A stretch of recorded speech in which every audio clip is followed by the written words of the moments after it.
Welcome everyone to the new episode of the Meet the Leaders podcast. And today is a very special day here because we are doing it again, Nico, right? Because we were at the Bitcoin mining facility, and at this farm, it was a lot of noise from these miners, guys. So unfortunately, or fortunately actually, because Bitcoin is surging a lot today. So we are more and more into the crypto space, and we are going to continue with this one. So you probably, by the time you see this episode, you have seen the panel discussion, which was held at the headquarters of NDJ Investment Group, where we met the legends into the crypto space. So now we are going to meet a guy, Niko De Jonghe, the man who is the backbone of the crypto space in the future. So I'm very delighted that you're our guest today, Niko. It's a pleasure being with you today. Hi, it's a pleasure to be here too, of course. And yeah, there was a lot of sound because with hundreds and hundreds of miners, you have of course a lot of ventilation to get the heat outside. So it's very loud there. And even with the sound isolation, you can hear the miners everywhere in the building. Absolutely, Nico. I just want to give some context to all the viewers today. Who are you and where did you start? Where are you from? What's your background in general? Okay. Well, I'm from Belgium. My background, basically, in my teenager years, I grew up in the bar from my parents. They had a bar with a big room for parties, like for people that got married or receptions or even parties and so on. So I was introduced very young to help as an independent because my parents were independent, so I helped a lot in the business. Then I started, when I left school, I started my own business. I had 2 supermarkets. And basically from my 19 till now, except when I came to Bulgaria, when I was working in IBM, that's the only time that I worked for a boss. For the rest, I was always independent, working for myself. So yeah, I got into working for myself very young, probably the DNA from my parents. So do you think that it's a DNA thing, or is it something that you're gifted with? Well, I think you have to be born with it because my brother, if it was a DNA thing, should have the same. He's more the opposite of me. He likes to work also. He's a big worker, but working for himself, that's not his thing. So I think it's not only the DNA, it's also something you have to be born. It have to be in your genes, you know. And yeah, even as in the family, you can have other genes than the other ones. So yeah. So yeah, your family is lucky to have you then. I'm just wondering, when did you find out that this is your path? I know this is from the beginning, but when precisely did you say, yes, I'm going 100% to be entrepreneur and I'm going to crush it? How did you have any choice in front of you at this point, and when was it?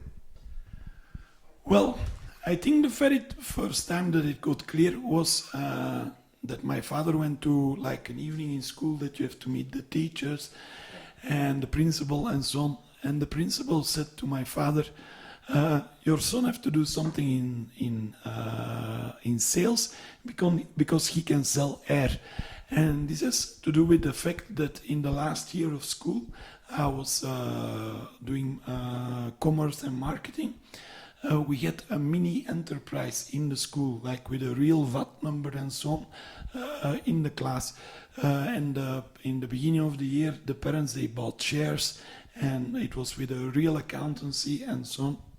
So it was to introduce yourself in how to do a business.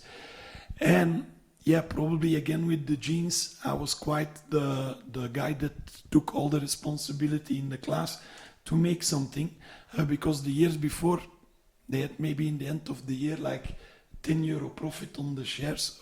With us, it was like 300 or 400% more, because the school that I was is quite known in the whole area around my city, but I was from the city itself. And in my city, you have a legend about a famous horse. It's called Rosbejaard. It's from the Middle Ages, and it's very famous. It's even UNESCO, an UNESCO thing. So every 10 years, we have like a celebration for this horse, and people from all over the world come to see this. And when we started to brainstorm about a product for our mini enterprise, I said we should make calendars with around the horse. And everybody was like, oh, I don't know, and I don't know. I said, of course you don't know, you're not from this city. But if we have a product like this, and we go on the weekly market and so on to sell this product, everybody will buy it. And they were quite skeptic, but they followed my lead, and we sold calendars and calendars. And then, of course, after that product was a success, everybody started to believe that if I wanted something, that it was a good thing. And then we had basically an exchange from schools. So our school would go to Finland for 15 days, and those Finnish guys would come 15 days to our school. And I said, guys, it's very easy now to make a product. We just take Belgian chocolates with us and we sell them in Finland. And also that was a success. So in the end of the year, the shares for our parents that normally were peanuts, they were 300 or 400% more. So that's why my principal said to my father, your son can sell air, he has to do something in sales. Yeah. It's amazing. So from what you said so far, I believe that it's very important and it would add value to everyone in whatever area you work in. How do you choose the right product? You know, because you can start entrepreneurship from zero, and if you get the right product, you can get far. So I believe that you are very, very good. I know you, right? So I know that you are good at building up products, and I believe, from my perspective, from what I've seen so far, it is you build first the product and then you build the business around it. So the business around serving and making the product better, and then the business around the customers and making it a great experience for them. So what is the secret of building? What is the process of building up a good product? Well, the secret is not only the product. The biggest secret is the marketing. You can have the best product in the world. If nobody knows that you have it, nobody will buy it.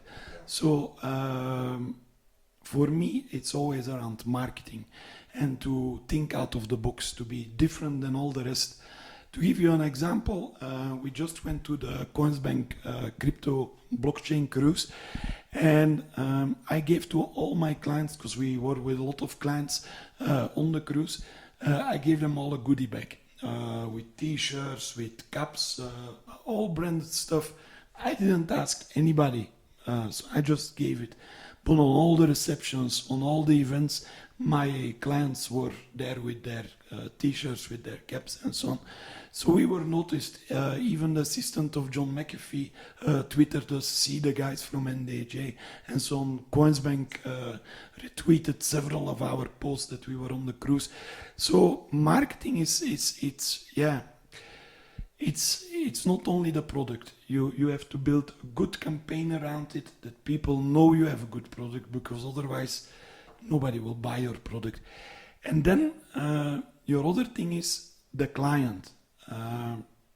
If your product is launched, ask feedback from the clients, because if your clients are happy or not happy, with the happy, you know they are happy, but with the not happy, you can adjust the things what they are not happy about, and then you can evolve your product that it even get better.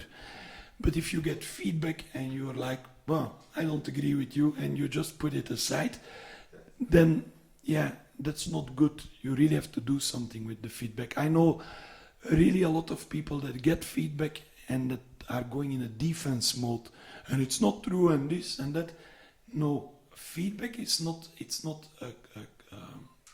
people that want to criticize you. They want to help you, and even if it's something that you don't like, you have to work with that. Yeah, absolutely. You don't like, but how do you choose the precise feedback that works for you? Because it's very important, right? There are some people say you don't change your product just because someone told you to, right? So it's part of the feedback process. So if you are developing a product and you're getting feedback, which feedback are you looking for precisely? Well, it's not because one client says this thing that you have to change your product. You have to. We are in the benefit that we have thousands of clients, so you can do a poll or something. There are tools enough now on the internet to make easy a poll or something, or even in a live webinar or something, you can do a poll, and then you can see what all your clients think about this. So it's you don't have to work with feedback of just one client, because otherwise you're going to evolve your product all the time, of course, what is not good, of course. So how do you choose when to do changes? Well, if I see that it's a feedback that everybody agrees on, that can make the product even better, and even better in the sense that more clients will buy it, you will think about to do that change, yeah? All right, so coming back to the school years, and I'm amazed that you have this actually into the Belgian school system. This is amazing. Actually, it's an example for a school system that fosters entrepreneurship in the middle of Europe, which is regarded to be way back from the US, right, in terms of entrepreneurship. And to hear that in a country you do this, it's amazing. So I want to ask you what was next. You mentioned that you opened a shop. Yeah. Right. So what's the story there? How did you get to do that? Well, it started very strange. So my parents, of course, had the bar, and in all our we were in a village of my city where everything died. You know, there were no stores anymore, nothing, and elderly people, they really had to rely on their kids to go with them to the store, to the city. And in my street of where my parents had the bar, one old monastery was for sale.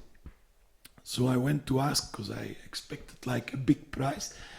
I went to the priest to ask, can you bring me in contact? And he bring me in contact with the nuns that stayed there before. And the price was quite good. So I had the idea, okay, I convert this monastery to apartments, and downstairs I start a convenience store where people from the village can come and do their groceries. And all my suppliers, they said to me, oh, but a store like this in a village like you, it will be more like a dépannage store. You know, if they come home and they see, oh, I forgot a bottle of cola, they will just come and buy your bottle of cola. And in my mind, I didn't agree with that, because I had the benefit to hear a lot of feedback in my parents' bar with all those elderly people saying, oh, I always have to rely on my kids to take me to the center and so on. And I have to depend on them when they come, when they have time. I don't want to do this. So I immediately played with that feedback and said, listen, we are going to do home deliveries. You just come to the store, you tell everything what you need, and in the evening I bring you all those things to home. And this was a big success, because those people were not relying anymore on their kids. They came to the store, they picked all the things, we put it in bags. The things that had to go stay cold, we put separate in the fridge. And in the evening, when the store was closed, I did my round and took all those things home. And they had predicted me a turnover, the suppliers, and I did like times 10. So just because of that. And because of that, it grew very fast to very big store. Unfortunately, after 6 years, I had to stop because there were roadworks that they had to put sewer, and they were closing the road for 2 years. Wow. Nobody can survive that, of course. And then basically I opened a sales organization. I was working with independent salespeople that worked for me for the biggest internet, television and mobile provider in Belgium. We were doing events, again, out of the box. We were selling where nobody else could sell, like on the rock concerts or the Brussels car show, where people are going for a car, to buy a car or to see a new car, but not to buy internet. We were selling internet, and it was a very big success. I did that for 6 years.